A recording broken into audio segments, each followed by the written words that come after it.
Hi, and welcome to session 14 of the Passions of the Christ. This last passion that we're going to look at is the resolve that Jesus had. And it's going to be demonstrated in Luke chapter 9, beginning in verse 51. And I want you to understand that the reason Jesus was successful, the reason Paul was successful, the reason anybody who is successful in anything is successful is the most fundamental thing is their resolve, their resolution, their determination. And what I want us as we're looking at Jesus' resolve, I want us to understand that resolve is made long before challenges come. We've been looking at the passions of Jesus in order to understand his humanity so that we can not only relate to his humanity, we can understand that he relates to our humanity. So it's about us relating to him, relating to us, so to speak. And the one factor that we're going to see that is the basis of his success is his resolve, his determination. Now, I think in most people's minds, the number one factor was his deity.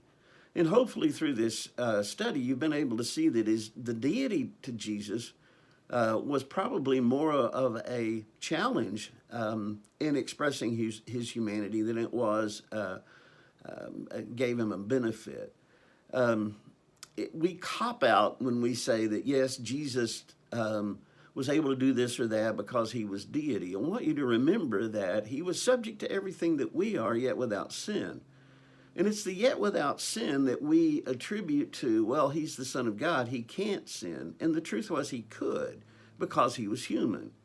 Now, everything depends on him not being able to do that, but we've been surveying the fact that Jesus experienced humanity way beyond what we do because his perception was so deeper and so broad. And that's what the deity brought to him, is a perception of reality that you and I are oblivious to often. We don't see the spiritual warfare going on. We don't see inside the hearts of human beings. And so Jesus looked at things in such a broader spectrum than we do. We live in blissful ignorance. We're really like children even in our humanity. And Jesus' humanity transcended that.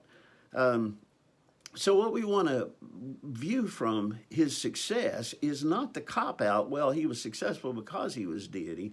In a way, he overcame his deity in order to meet his humanity. His deity was as much a challenge in expressing his humanity.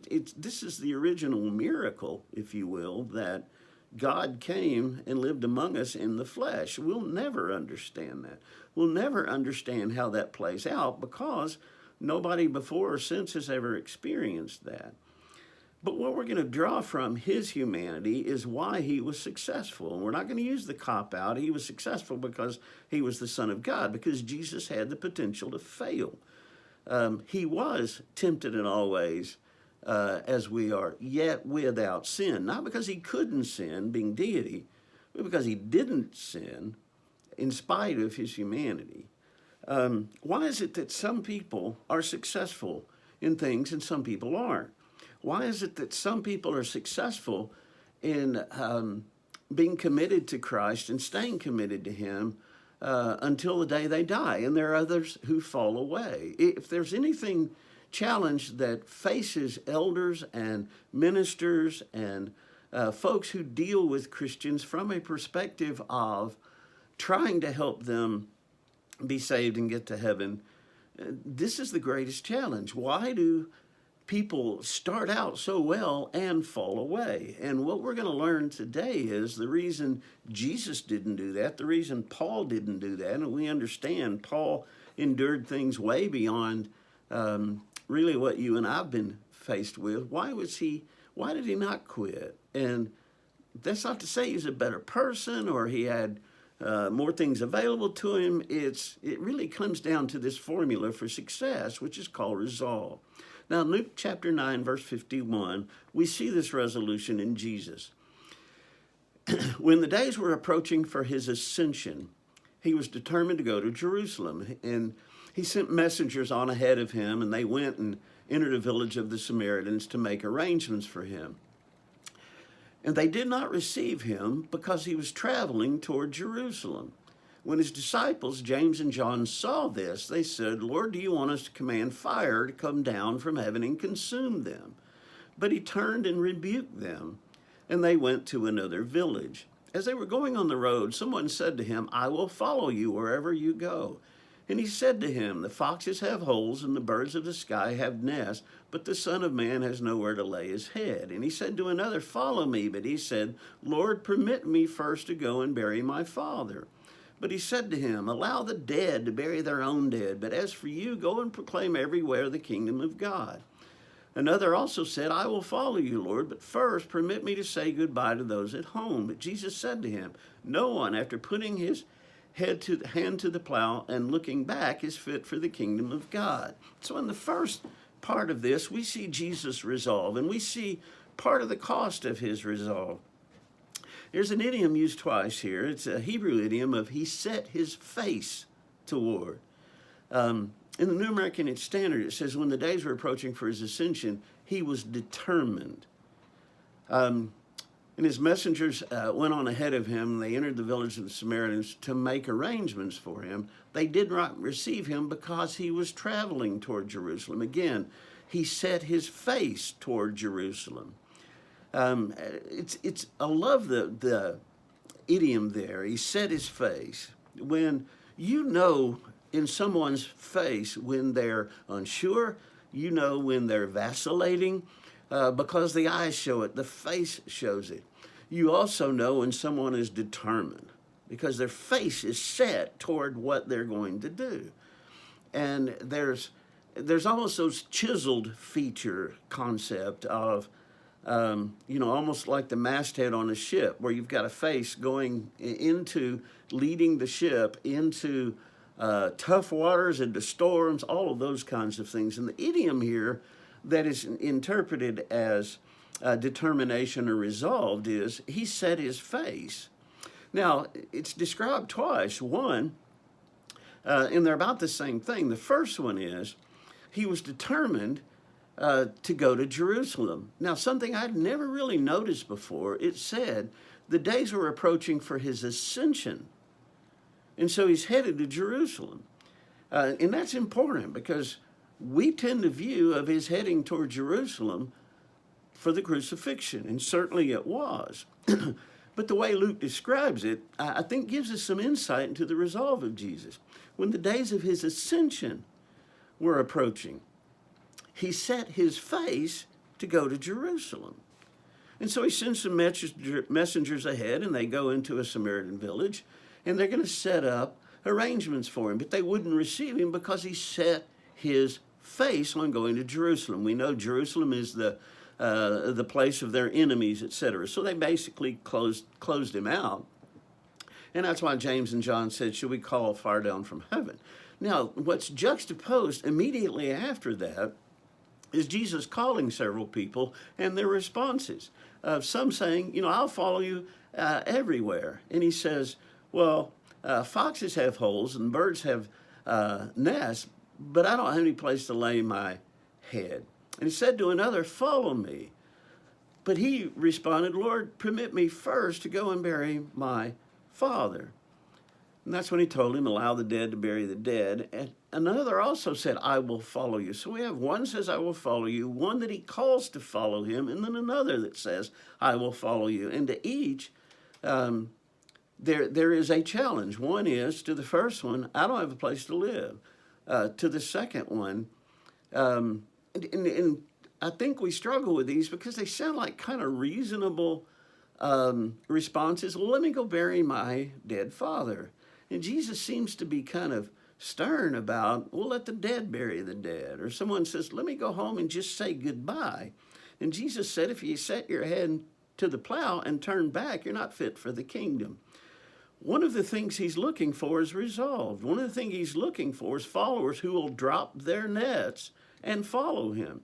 And if there's anything that gets in the way, if there's anything that I need to do first, which is a way of putting it off, regardless to us how important it is, because to Jesus there's nothing more important in being a disciple than resolve, that you are resolved to do this, that you've made a resolution.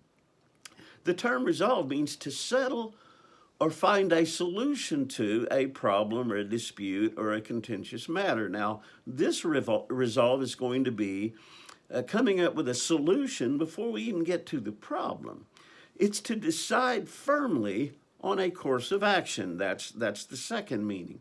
The first is to solve something. That's what resolved finds its foundation is. And the second is to decide on a course of action. It's a firm determination to do something. But in writing, the idea of a resolution is the end of the story. It occurs after the climax. It is what you learn has happened to the characters after the conflict is resolved. Now, in Jesus' case, the conflict, the ultimate conflict, his whole ministry is a conflict. But his ultimate conflict is obviously his crucifixion. But that's not his resolve. That's not his resolution. If you remember, Luke said, when the time of his ascension was approaching, there's his resolve. The climax is the crucifixion. That's the ultimate showdown in a story. The resolution of a story is, how did the characters win? What is it like when they overcame this huge conflict, this huge battle, the main plot climax?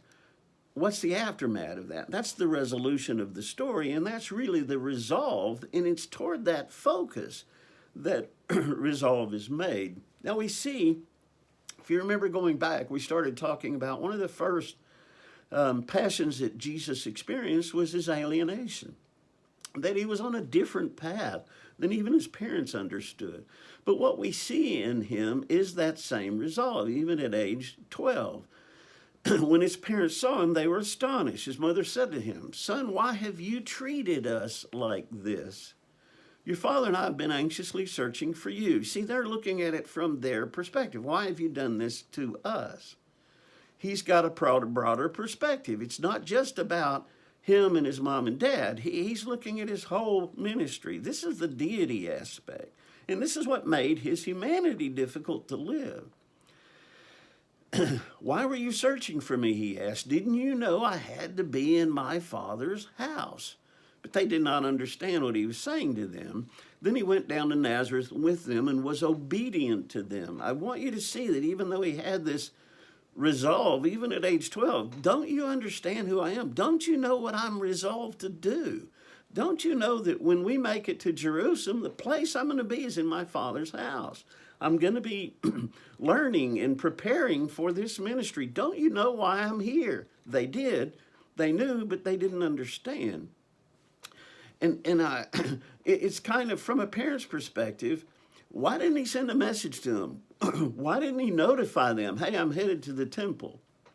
His perspective was they understood his resolve, that to give them a message like that would be redundant because they know who he is, therefore they should know what he was about.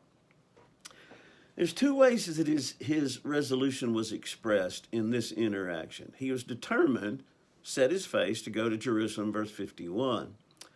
And as the time approached, he goes to this village, and they rejected him because his face was set toward Jerusalem, those chiseled jaw determination. So that setting your face, I want you to reflect on that idiom because I really think it really gives a graphic view of what resolve looks like. You can see it in someone's face. You can see it in a child's face. You can see it when they haven't said a thing and you've given them an instruction and you see the defiance in them. You see that jaw set.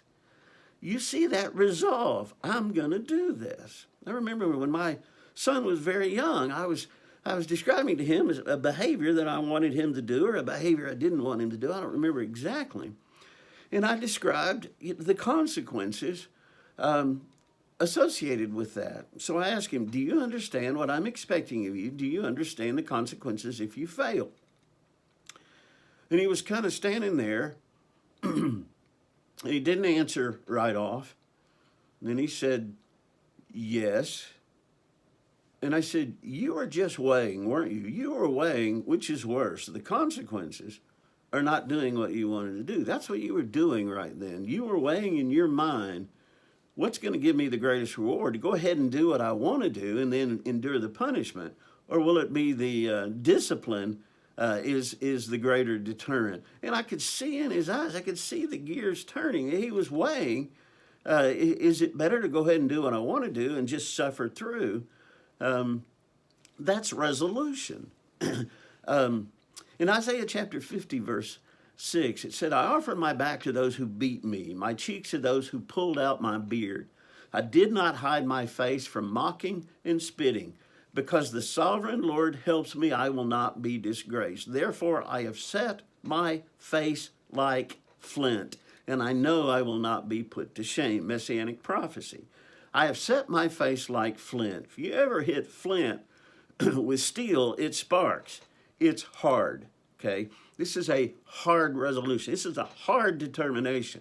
Now, what makes the resolve so important is this is made before the climax. This is made before I end up, if you look at the climax of a story, if you look at the death, burial, and resurrection, the cross, this determination goes all the way back to age 12. I'm going to be about my ministry. And he set his face like flint. So Jerusalem was the pathway to the crucifixion. It's what he set his face to go do. The crucifixion was the pathway to the resurrection. The resurrection was the pathway to the ascension. The ascension was the pathway to completion. That's why I think Luke says when the time of his ascension came, you see, he's looking past the cross. And I think that's what our challenge is sometimes. Our focus gets taken away from what we have resolved to do and achieve to what we're having to go through right now. And as Luke talks, he set his face toward Jerusalem because Jerusalem, the cross and the resurrection is how he's going to get to the ascension. So when the days of his ascension were drawing near, he set his face toward Jerusalem. That's what begins this process. Guys, when we understand that we have set our faces toward our own ascension, our own rising in the air and meeting Jesus, our eternity with the Lord, our eternity in heaven, our eternity in the presence of God, when we set our face toward that, everything that comes between here and then are subplots to our story, and they're plots to our story, and they may ultimately be the climax. Brothers and sisters, I've seen a lot of people quit because of the climax in their story.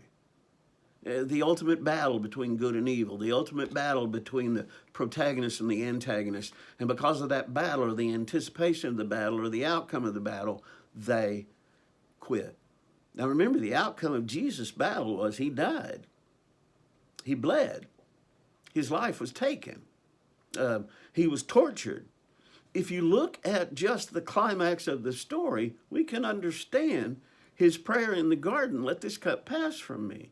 But what he's looking toward is the ascension. What he's looking toward is the prize, as Paul would call it. In fact, in Colossians chapter 2, therefore, no one is to act as your judge in regard to food or drink or in respect to a festival or a new moon or the Sabbath day, things which are only a shadow of what is to come, but the substance belong to Christ.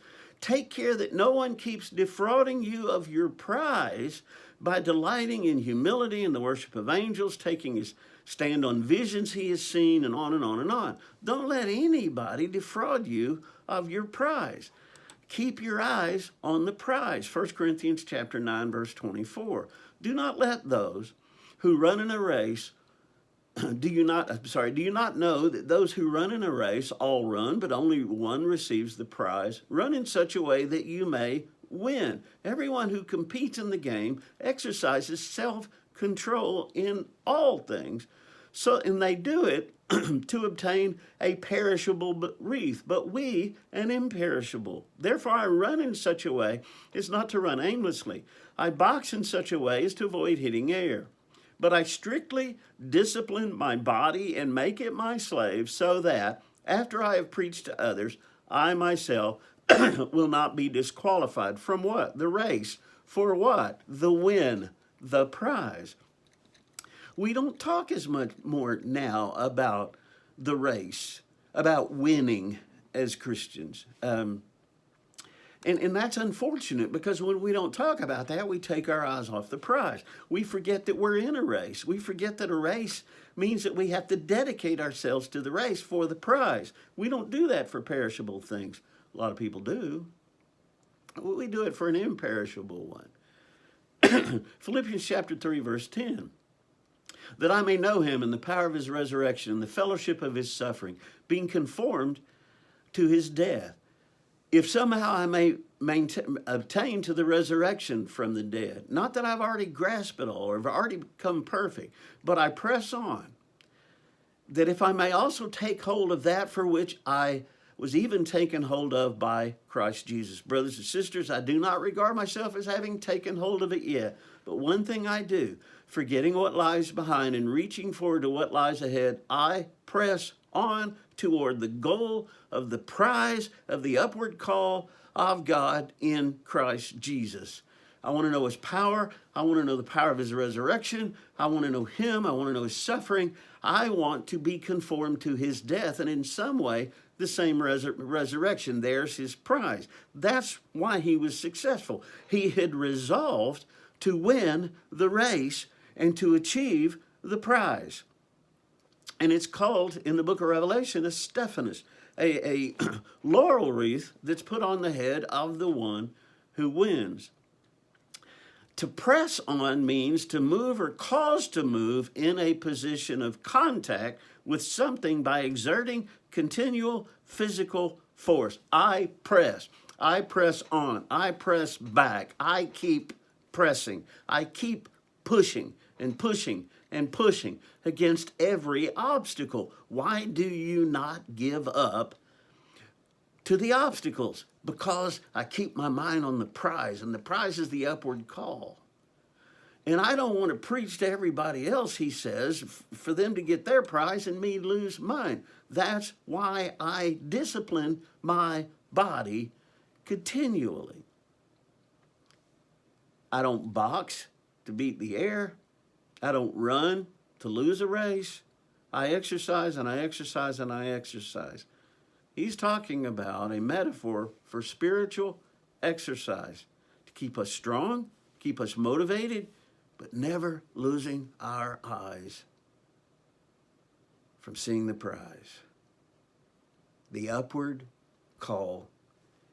That was Jesus' prize, his ascension. That means that he had done it all. It was over, accomplished, won.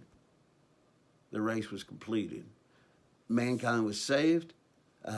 Satan was defeated, on and on and on. But those weren't what he focused on. What he focused on was that resolution after the climax.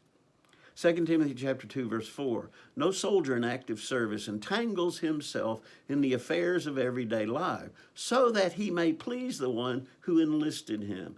And if someone likewise competes as an athlete, he is not crowned as victor until he completes according to the rules. No one in active service entangles himself in the affairs of everyday life. That's why in the military they're taken care of. That's why your food is prepared. That's why you don't have to mess with all those things, so you can focus on what you're here for. Don't take your eyes off the prize, or you will begin to focus on the climax, and the climax will be your defeat. And guys, we have to face plot after plot and subplots and subclimaxes leading up to our climax. And it's easy for that to overwhelm us if we keep our eyes off the prize. Saw a video, a series of videos. It was a guy that I was interested. I just saw on YouTube, a guy that said how I built my $8,000 Ford Cobra. Now, if you'll notice back behind me, there is a Ford Cobra on my shelf. And that's been my kind of ideal fantasy car. No way in the world I could ever afford one. Right now, in fact, I just read last night about a Carroll Shelby's personal 427 Cobra is going on the auction block, and they're expecting it to draw somewhere around $8 to $10 million. These cars are way out of my reach. There's a guy who's going to build a replica. In replica, you can build a replica of a Cobra, and it'll run anywhere from $30 to $60, $70,000. He didn't have that. He was a young man, and so he started this series on YouTube how he was building his own replica Cobra on an $8,000 budget. And I was fascinated with that because, I mean, it's impossible. But yet what he did, he found somebody who had started a kit, and they had gotten the shell of it, the fiberglass shell, and it sat in their warehouse, and they eventually put it up for sale. And he had to get a trailer, and he had to go to New York to buy this piece of fiberglass, and he had been looking for months. Then he brought it back, and he needed a Mustang, 5-liter Mustang. That was the chassis the thing was designed, this body was designed to fit on. And he found one that was wrecked, and it had, the drivetrain was in good shape. So he bought it for the drivetrain. But it wasn't drivable, and you couldn't even move it. So they attached it, put it on a trailer for him with a forklift, and he got it home. And he's going through a video showing you how he drove the trailer into his garage, and he jacked this car up on the trailer and put braces under it so that he could pull the trailer out. And then it showed how he moved, because he's working with just blocks and things like that, and how he moved them to slowly put this car back down on the ground. And you look at all the things that he went through, but he had resolved, I'm going to build this car, and nothing's going to get in my way. And one of the things that he demonstrates is when you set your eye on the prize, then opportunities start showing up. You see, I wouldn't build an $8,000 Cobra because I haven't resolved to do that. If I resolved to do that, I could find a body like he found. I'm not looking for one, so I don't find it. I'm not looking for a wrecked Mustang GT, which he found. Because you see, I don't have that as a prize. Once you set the prize, then the how-tos start falling into place, because you start seeing things that you wouldn't have seen before. And your mind is focusing on things to help you achieve that prize. That's why people in business are successful. That's why anybody who's successful is, they don't know how they're going to do it. They just set their face toward what it is they want to achieve. And then opportunities start coming because they're looking for the opportunities. If you look for how to be able to build a Ford Cobra for $8,000, let's say you want to beat him and do it for $6,000, you will start finding a way once you've resolved to what your goal is, because you will find ways, because you're looking for them, you're seeking them. So the principles that we learn from the perseverance of Jesus is a few steps. First, decide what it is that you want or need. Set a goal.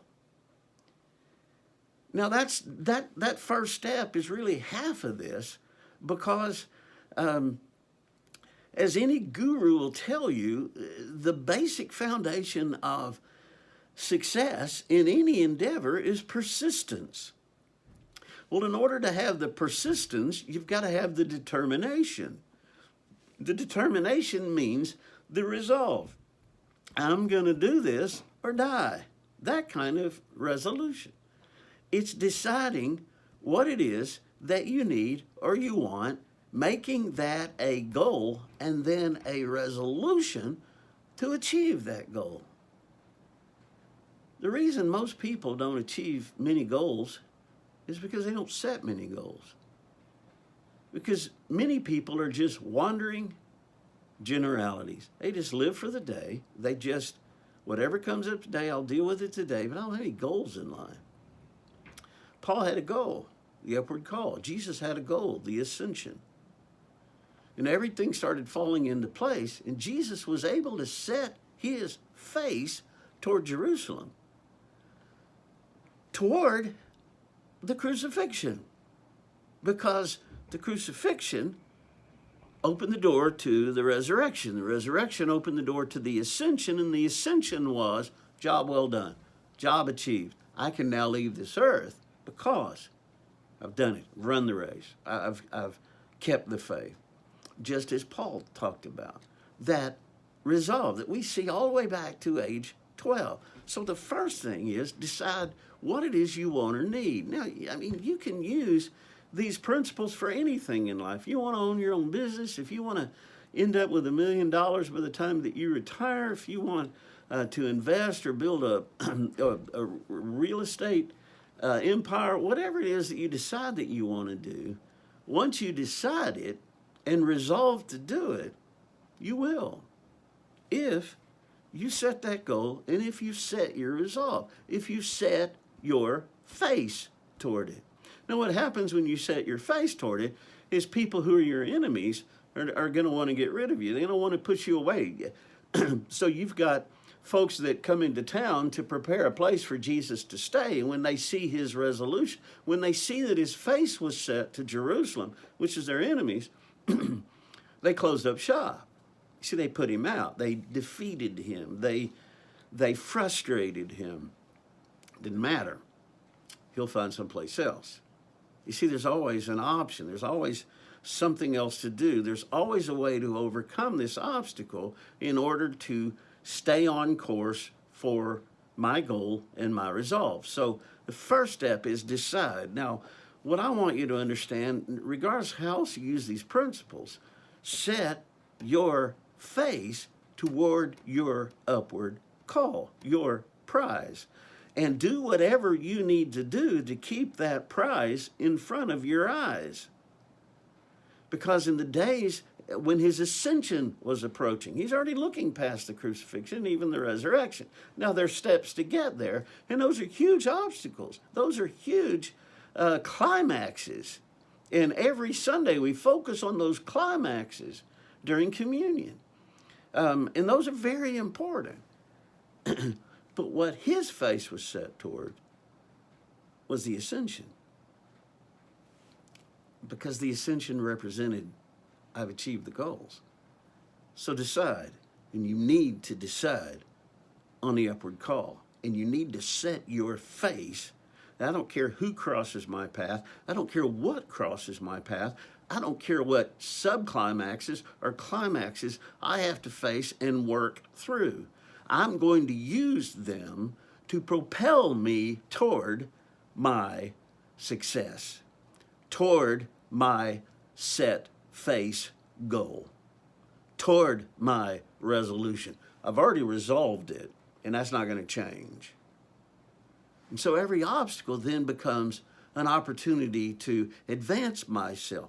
It's presented by Satan to defeat us, but God uses it to actually advance us toward ours. You see, the climax was supposed to end Jesus. What it did was set him up for the resurrection, which set him up for the ascension. So, set your goal, the upward call, the prize. Set your goal. I'm going to run this race and win. And yes, it's a race. Yes, it's a battle against good and evil. It's a battle against not human beings, but principalities and powers. That's why we put on the full armor of God. This is a war. This is a race. This is an endurance run, but I've resolved to do it. And God's going to empower me to achieve my resolution. He's going to give me the power to back up my resolve, even when I feel like I've run out. Look at the words that the prophetic words about Jesus on the cross. My bones are out of joint. You've abandoned me.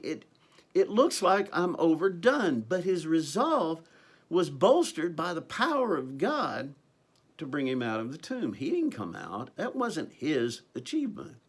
That was the Holy Spirit's achievement through him to bring him out of that tomb, and then his ascension. So set your resolve, what your goal is. And in this one, we're focusing totally on the one that Jesus had and the one that Paul had.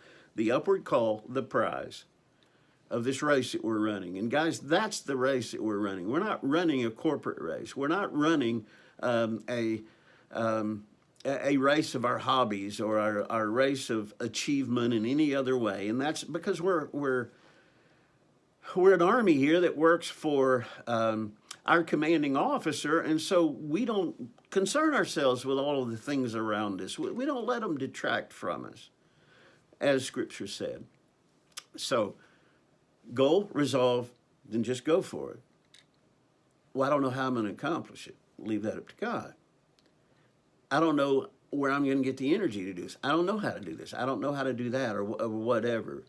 Guys, this guy that built an $8,000, and you ought to see this Cobra, it's amazing. And he did it for $8,000. You ought to see how opportunities presented themselves when he was looking for it. He resolved to do it, and then he started found a body over here, found a mangled car over here, got the engine and transmission out, and he got the engine and transmission, put it on the chassis for his Cobra, and couldn't get the engine to start. And he knew that it ran during the wreck and all of that. And so he's researching, and he thinks he's found a problem here. I can't get this engine to run. And so he's reading, and then he finds out that there's a switch that's put in these cars that when they wreck, this switch automatically shuts off power to the engine to prevent fire and all of that. And the switch is deployed during a wreck. So he had to find that and find the wiring for it and all of that. That was the problem. And once that was rectified, fired right up. He didn't know how he was going to solve every problem along the way. He didn't know how he was going to overcome every obstacle. But because of his resolution, I've got this engine, it's not starting. It's not that it's running badly or it just won't start. It's turning over, so it should be able to. He found the solutions because he was focusing on his obstacles of, this is where I need to overcome in order to achieve my goal. And he had the resolution. Because he had the resolution, he didn't stop. So you decide, then you go for it, and then you don't stop. Because there's always a solution, and God will present that. Every successful guru will tell you, persistence is the key to success. And what I want to suggest to you is persistence is made up of setting a goal and setting your face. To set your face toward. Now, once you've done that, understand success is guaranteed. I hope in this series, in looking at the humanity of Jesus, I hope that you have seen that he doesn't expect you to do anything that he hasn't done. But I want to ask you this question. Is there anything that you will not sell out for? Is there anything in your life that you have resolved it will be done? Now, the reason I ask that is because some of the most important commitments that people make, they turn around and break. Half of our marriages end in divorce. They made a covenant. They resolved. That's what the vows were. Is there anything that you have determined you will not sell out for regardless? I hope at least one, and that's your ascension, your upward call. I hope that you have seen in the resolve of Jesus, in these passions of the Christ, things that you can emulate to guarantee you the same success that he had, the same success that Paul enjoyed, the same success of the people that we laud who gave their lives in service to the Lord and died victorious because they never, ever, ever, ever quit. Why didn't they quit? Was it because their obstacles were less? No. It's because their resolve was great. I love you. I am resolved to serving you and folks like you for the rest of my life. I am resolved to the upward call. God grant me the courage to stand up to that resolution. What is your resolve? What is your face set toward? Have you set your face toward anything? I hope that you will if only one thing, this one. And if you resolve several things, I hope this is the most important: your upward call, your ascension. I love you. Look forward to talking with you the next time. Totally brand new set of studies that we're going to go through that I think you're going to find exciting. God bless you. Have a great week. I love you.